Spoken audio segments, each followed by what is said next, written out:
He ventured closer to a butcher's stall drawn by the scent of meat. A scrap of gristle lay on the ground, perhaps dropped by a customer. Rusty darted forward, snatching it up. The taste, rich, salty, wonderful, exploded on his tongue. But before he could retreat, a heavy boot caught him in the ribs. "Thieving cur!" the butcher bellowed. The man's face was red with fury as he raised his cleaver. "I'll have your hide." Rusty scrambled away, the precious morsel still clenched in his jaws. Pain lanced through his side with every step, but he didn't stop until he was well away from the square, hidden in the narrow gap between two cottages. Only then did he allow himself to swallow the tiny piece of meat, barely enough to take the edge off his hunger. His sides heaved with exertion, and he tasted blood in his mouth, his own from where his teeth had cut into his gums during the butcher's kick. He rested his head on his paws, allowing himself a moment of self-pity. Sometimes, in moments like these, memories surfaced from the corners of his mind. Fragmented recollections of warmth, of a gentle hand, of a time before pain and hunger became his constant companions. Had there been kindness once? A home? Or were these merely dreams his mind created to comfort him during the coldest nights? The rest of the day passed in similar fashion. Twice more he was chased away from potential food sources, once by the cooper's wife wielding a broom, once by a gang of children who thought it great sport to corner him against the well and pelt him with ice and stones until he managed to break free, one stone catching him above the eye, opening a small cut that bled into his vision. The children's laughter followed him as he fled, their taunts carrying on the winter air. "Run, ugly dog! Hope the wolves get you! My pa says he'll shoot you if he catches you near our chickens!" As the short winter day waned, Rusty found himself near the eastern edge of the village, where the poorest residents lived in small, ramshackle cottages. Here, he was sometimes able to find scraps, the residents having less to waste but also less energy to chase him away. It was here that he spotted Anya for the first time. She stood in the doorway of a cottage no larger than many of the village's storage sheds. A small girl, perhaps 6 years old, with pale blonde hair escaping from beneath a knitted cap that seemed too large for her head. Her coat was clearly a hand-me-down, the sleeves rolled up to accommodate her small arms. She was watching her mother chop wood nearby, her breath forming small clouds in the cold air. Something about the child caught Rusty's attention. Perhaps it was the way she stood, still and watchful. Perhaps it was simply that she wasn't shouting or throwing things. Whatever it was, Rusty found himself observing her longer than was prudent. The mother straightened, rubbing her lower back. "Anya, go inside and stir the pot, and don't let it boil over this time." The girl nodded and disappeared into the cottage. The mother resumed her work, the rhythmic thunk of the axe punctuating the gathering twilight. Rusty turned away. Night was approaching, and with it, the more dangerous residents of Carvel would emerge from the tavern, full of drink and looking for amusement. More than once, such men had made sport of chasing Rusty through the streets, betting on whether they could catch him and what they'd do if they did. He needed to return to his den, to curl up and let sleep take him away from hunger and pain for a few blessed hours. As he limped through the gathering darkness, a familiar voice called out, "There he is!" The devil dog. Rusty's heart sank. He recognized the voice. Tavish again, but not alone. The baker's son was with a group of older boys, 5 or 6 of them, their faces flushed with cold and excitement. "My pa says he's rabid," one of them said. "Says someone ought to put him down before he bites a child." "Let's do it then," another suggested. "Village would thank us." Rusty didn't wait to hear more. He bolted, his injured leg screaming in protest, his bruised ribs sending shards of pain through his chest with each bound. Behind him, he heard the boys whoop and give chase. Under normal circumstances, even with his injuries, Rusty might have outpaced them, might have found a hiding place too small for humans to follow. But today, weakened by hunger and cold, his reflexes dulled by exhaustion, he was slower than usual. A stone caught him in the hindquarters. He stumbled, nearly fell.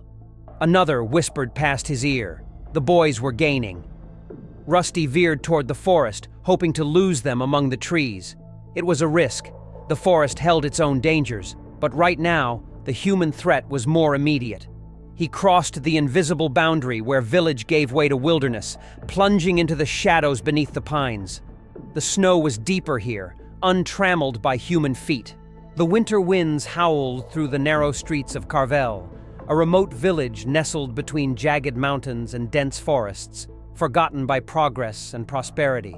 Snow piled in dirty heaps against stone walls, and smoke curled from chimneys into the gray sky.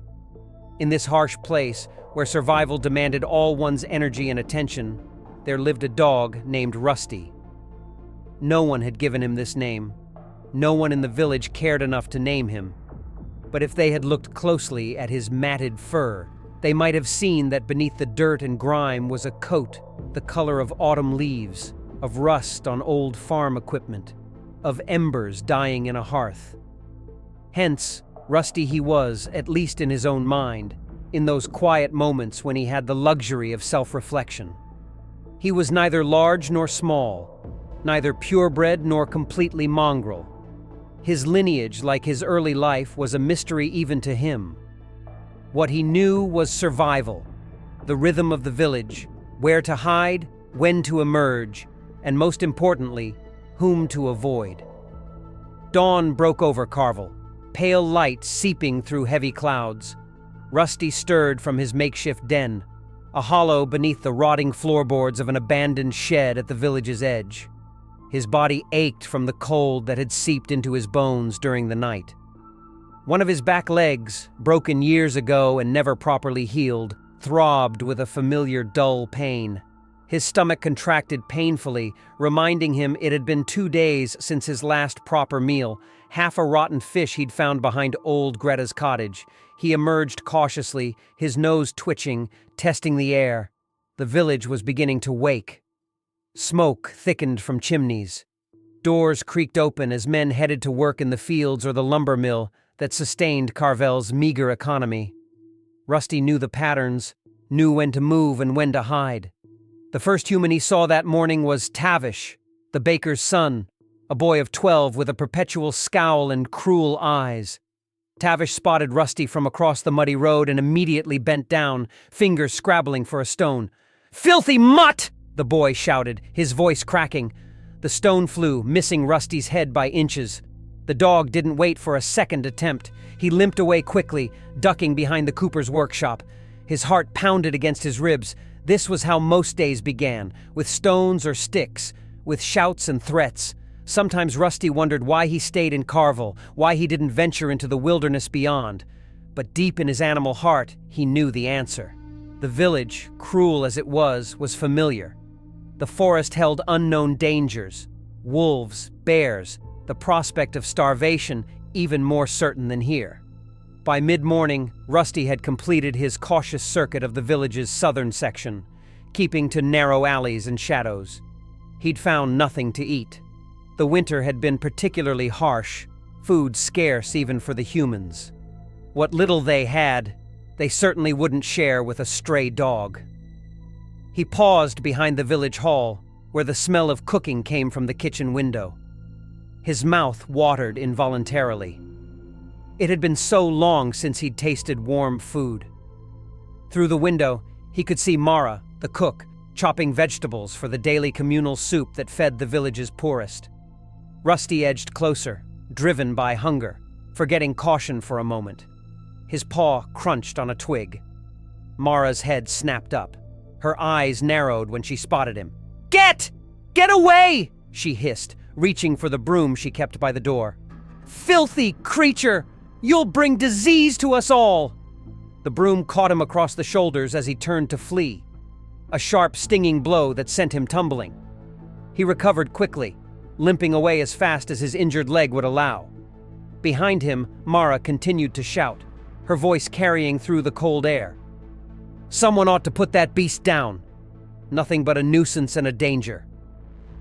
Rusty found temporary shelter beneath the blacksmith's cart. His heart gradually slowed its frantic pace. The blow from the broom had caught him where another villager, Kern the tanner, had struck him with a length of pipe just 3 days prior. The area was tender, and Rusty knew without seeing that another bruise was forming beneath his matted fur. He licked at his front paw, where a thorn had embedded itself days ago. The pad was swollen and warm to the touch, another pain to endure among many. By midday, hunger drove him to the village square, where the weekly market was taking place despite the cold. Farmers from outlying areas had brought what little winter produce they had, root vegetables mostly, some preserved meats, woolen goods. The square was busier than usual. Villagers huddled in their worn coats, haggling over turnips and potatoes. Rusty kept to the perimeter, moving between carts and stalls, nose to the ground, searching for anything edible that might have been dropped. His caution wavered as his hunger grew more intense. Each step became an effort, the cold powder reaching his belly. Behind him, the boys' voices faltered. "He's going into the deep woods." "So what? Let's get him." "My pa says not to go in there after dark. Says there's wolves." "Afraid of wolves, Eric? Afraid they'll eat your skinny ass?" Laughter, but nervous now. The growing darkness, the silent trees, had begun to work on their boyish bravado. "Come on, we'll get him another time. I'm freezing anyway." Rusty didn't slow until the voices had faded completely. Only then did he collapse in the snow, sides heaving, every breath painful. The forest was silent around him, the only sound his own labored breathing. He was safe from the boys, but now he faced a new problem. The temperature was dropping rapidly, and he was far from his den. The snow beneath him was already stealing his body heat, and his thin frame had little fat to insulate him. With a groan, Rusty forced himself to his feet. He needed to return to the village, to his small shelter. The forest was no place for him tonight. The trek back was agonizing. Each step sent pain shooting through his leg, and the cold had settled deep in his bones. By the time he reached his den, the moon had risen, casting the abandoned shed in silver light. Rusty crawled beneath the floorboards into the small space where old sacking provided minimal insulation. He curled into a tight ball, tail over nose, conserving what little warmth his body could generate. Sleep, when it came, was fitful, haunted by dreams of pursuit, of never-ending hunger, of a warmth and kindness always just beyond his reach. Few in Carvel ever bothered to look into Rusty's eyes. If they had, they might have been unsettled by what they saw. An intelligence, a depth of understanding that went beyond mere animal instinct. Rusty observed, remembered, calculated. He knew which houses had dogs that would bark at his approach, which villagers carried sticks, which alleys offered the best escape routes. He understood the rhythms of human life. When people rose, when they worked, when they returned home full of drink and prone to cruelty. More than this, he understood something of their hearts. He saw how hardship had turned many of them mean, how poverty had made them see threats where none existed, how fear made them lash out at anything different or vulnerable. In his more philosophical moments, during long nights when sleep eluded him, Rusty pondered whether they hated him because they saw in him a reflection of their own precarious existence, one misfortune away from being just as unwanted, just as desperate. Did they know that he watched their children play in summer, hidden in the tall grass, his tail giving the slightest of wags at their laughter? Did they know that he sometimes followed the oldest villagers home on icy nights, ready to bark an alarm should they fall? Did they know that he had twice chased foxes from the communal henhouse, receiving nothing but a thrown pot for his troubles? Probably not. To them he was merely a nuisance, a walking reminder of disorder in a world where order meant survival. Yet despite everything, the pain, the hunger, the loneliness, something in Rusty remained unbroken. Call it hope, call it stubbornness, call it the indomitable spirit that separates the merely living from the truly alive. Whatever it was, it rose in him each morning with the sun, propelling him from his den to face another day in a world that had no place for him. Sometimes, in the quietest hours before dawn, Rusty would find himself on the hill overlooking Carvel. He would watch the village sleeping below, smoke rising lazily from chimneys, and feel a strange emotion that, had he been human, he might have recognized as forgiveness. For all their cruelty, these were his people, his tribe in some twisted way. And deep in his heart, foolish as it might be, lived the belief that someday, One of them might show him kindness. Days passed, each much like the one before. The winter deepened. Snow fell, melted partially, then froze again, turning the village paths into treacherous sheets of ice. Rusty's existence narrowed to the basic quest for survival, finding enough food to keep starvation at bay, enough shelter to prevent freezing, enough caution to avoid the worst of human cruelty. Then came the night that changed everything. The day had been particularly difficult.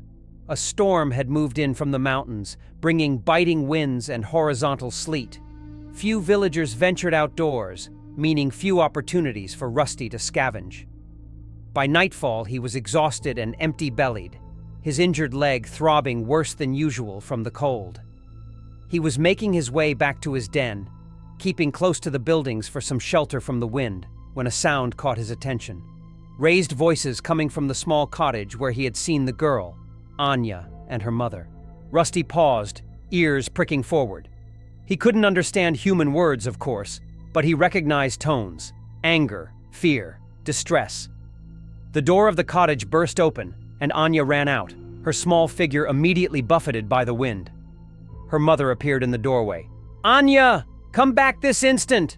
But the child continued running, her arms wrapped around something Rusty couldn't identify. She disappeared around the corner of a neighboring house. "Anya!" The mother's voice held real fear now. She stepped out, looking in the direction her daughter had gone, then back into the cottage, clearly torn. A man's voice called from inside, angry, slurred with drink. The woman's shoulders slumped.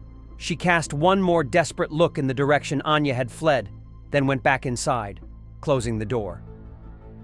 Rusty hesitated only a moment. Then, driven by an instinct he didn't fully understand, he began to follow the girl's trail.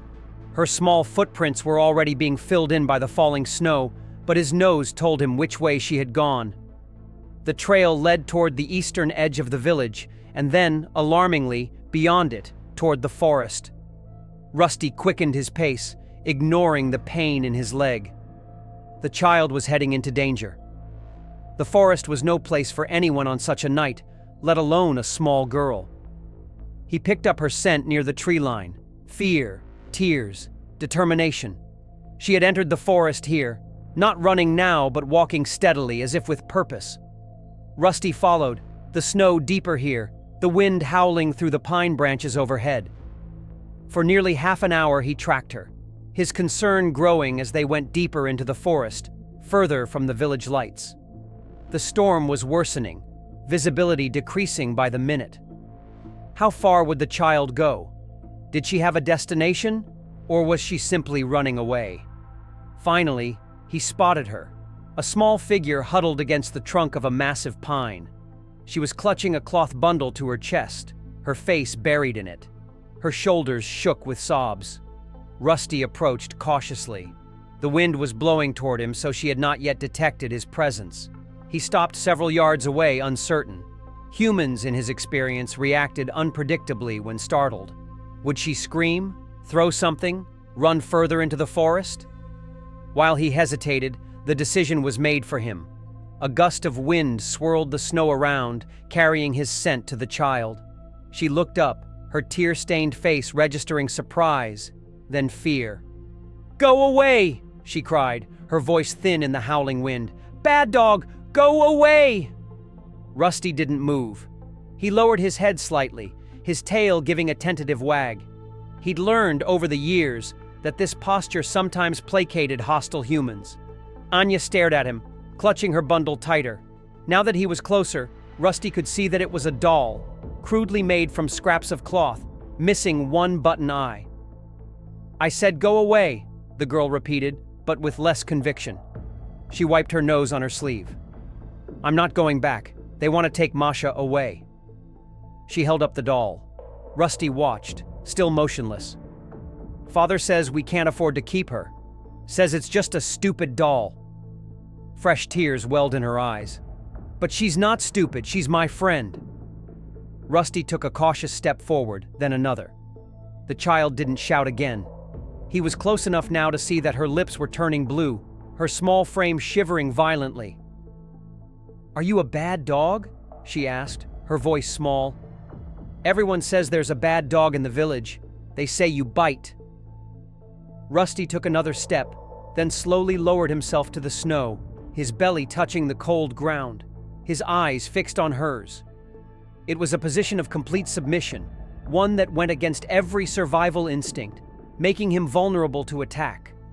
But something told him it was the right thing to do. Anya watched him, wariness giving way to curiosity. "You don't look very bad," she observed. "You look—" She searched for the word. "Sad." Rusty's tail gave another small wag. The wind gusted again, bringing with it a fresh swirl of snow. Anya shivered, hugging herself and the doll. "I'm cold," she admitted, "but I can't go back. Father will take Masha." She looked around, as if seeing her surroundings clearly for the first time. The forest stretched in every direction, dark and forbidding. The storm showed no signs of abating. For the first time, fear crept into her voice. "I don't know where to go." Rusty understood her predicament more than she could know. How many times had he faced the same dilemma? Nowhere to go, nowhere to belong, no safe haven in a hostile world. But while he could survive a night in the forest, this small human could not. The cold would take her before morning. He rose stiffly, his joints protesting, and took a step back toward the village, then looked at her expectantly. Anya shook her head. "I told you I can't go back." Rusty took another step, then stopped, waiting. "You want me to follow you?" she asked. He couldn't answer, of course, but his intent gaze spoke volumes. Anya hesitated, looking back the way she had come, then around at the dark forest. The decision seemed to form slowly on her face. A recognition that whatever awaited her at home, it was preferable to freezing in the wilderness. "Okay," she said finally, her voice small, "but I won't let them take Masha." She struggled to her feet, her limbs stiff with cold. Rusty waited patiently, then began to lead the way back toward the village, keeping his pace slow to accommodate her shorter legs.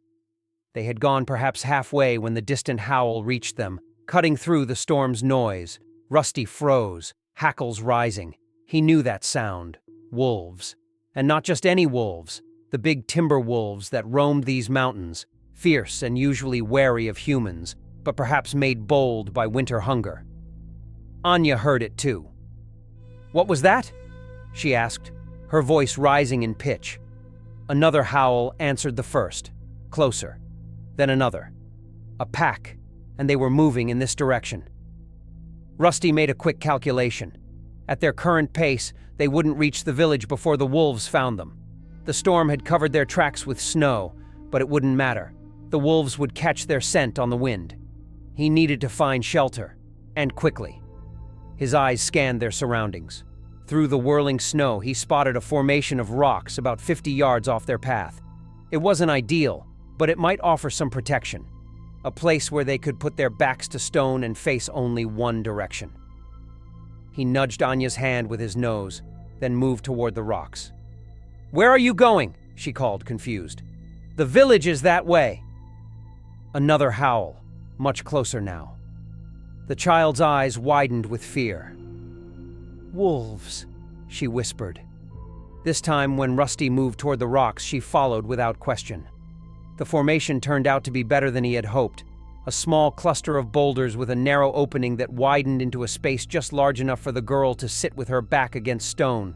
Not a cave, but a natural shelter of sorts, with room for Rusty to stand guard at the entrance. "In here?" Anya asked, peering into the dark space. Rusty gave a gentle push with his nose. The wolves were coming closer. He could smell them now on the wind. The girl crawled into the shelter, clutching her doll. Rusty followed, turning to face the entrance. Outside, the storm continued to rage, snow building up around the opening, actually helping to insulate the small space. Anya huddled against the rear wall, shivering violently. "I'm so cold," she said, her teeth chattering. Rusty hesitated only a moment before moving to her side, pressing his thin body against hers. His own coat was wet with snow, but his body heat was better than nothing. To his surprise, the girl didn't push him away, Instead, she wrapped one arm around him, pulling him closer. "You're warm," she murmured, burying her face in his damp fur. They sat that way for some time, the howling of the wolves drawing ever nearer, the child and the dog sharing what little warmth they possessed. "You're not a bad dog at all," Anya said after a while, her voice sleepy. "You're a good dog, a brave dog." Something stirred in Rusty's chest at her words, a feeling long forgotten, a warmth that had nothing to do with physical heat. How long had it been since anyone had called him good? Had anyone ever? The moment of warmth was short-lived. A new sound reached them, the pad of feet on snow, the low growl of a predator who has found its prey. The wolves had arrived. Rusty rose, moving to the entrance of their small shelter. Through the swirling snow, he could make out shapes. 1, 2, 3 wolves, their eyes reflecting what little light penetrated the storm. Big animals, lean with winter hunger, but powerful. Behind him, Anya stirred. "What is it?" she asked, fear threading through her voice. "Wolves," she whispered, the word barely audible over the wind. "They've found us." Rusty positioned himself in the entrance to the rocky shelter, his body blocking the way to the child. The lead wolf, a large male with a scarred muzzle, bared its teeth in a silent snarl. The message was clear: step aside. The human is ours. In another life, perhaps Rusty would have obeyed the instinct for self-preservation. He was outnumbered, outweighed, already weakened by hunger and cold. The odds were insurmountable. But something had changed within him. Behind him huddled a child who had spoken kindly to him, who had called him good, who had trusted him. For the first time in longer than he could remember, someone needed him. He answered the wolf's snarl with one of his own, a growl rumbling deep in his chest. His message was equally clear: you shall not pass. "This dog? This is the stray? The one from the village? He saved me, Papa. He found me and brought me to these rocks. He fought the wolves. Please help him." The man was silent for a moment. Then, to Rusty's surprise, gentle hands lifted him. "We need to get them both back to the village. Quickly." As consciousness slipped away, Rusty felt himself being carried through the snow, heard the urgent voices of the searchers, felt the small hand of the child touching his fur. His last thought, before darkness took him completely, was one of wonder. So this is what it feels like to be valued. The awakening warmth. That was the first sensation that penetrated Rusty's awareness as consciousness slowly returned. Warmth and the absence of pain, or at least a dulling of it, as if his injuries were wrapped in layers of cotton. He opened his eyes to unfamiliar surroundings. He lay on something soft, a blanket, he realized, folded into a makeshift bed. Nearby, a fire crackled in a stone hearth, casting flickering light and warmth throughout a small room. The air smelled of wood smoke, cooking, and human habitation. He was inside a house. The realization sent a jolt of alarm through him. Houses meant humans, and humans meant danger. He tried to rise, but his body refused to cooperate. Even the slight movement sent pain lancing through him, sharp enough to cut through whatever had been dulling it. "He's awake!" a child's voice exclaimed. Anya's voice, Rusty realized. She appeared in his field of vision, her face alight with relief. Behind her stood her mother, expression cautious but not hostile. "Be careful, Anya. He's badly hurt, and he might be frightened." Anya knelt beside Rusty's makeshift bed. "It's okay, Defender. You're safe now. Papa brought you home. The healer came and fixed your cuts." Rusty's mind struggled to make sense of the situation. He was in the cottage he had seen Anya enter and exit many times, but why? Why had they brought him here? Why were they helping him? As if reading his confusion, Anya continued, "You saved me from the wolves. Papa says you're a hero." She reached out slowly, giving him time to pull away if he wished, and gently stroked his head. "Everyone knows what you did. The whole village is talking about it." Rusty closed his eyes, leaning slightly into her touch. Hero. The word meant nothing to him, of course, but her tone conveyed approval, gratitude, kindness, all things so foreign to his experience that they seemed almost unreal. The door opened, and Anya's father entered, stamping snow from his boots. His eyes went immediately to Rusty. "So he's awake, is he?" "Good." The healer wasn't sure he'd make it through the night. The man approached, kneeling beside his daughter. Up close, Rusty could see the resemblance, the same pale hair, the same serious eyes. "I owe you an apology, dog," the man said quietly. "We all do. The things we said, the way we treated you." He shook his head.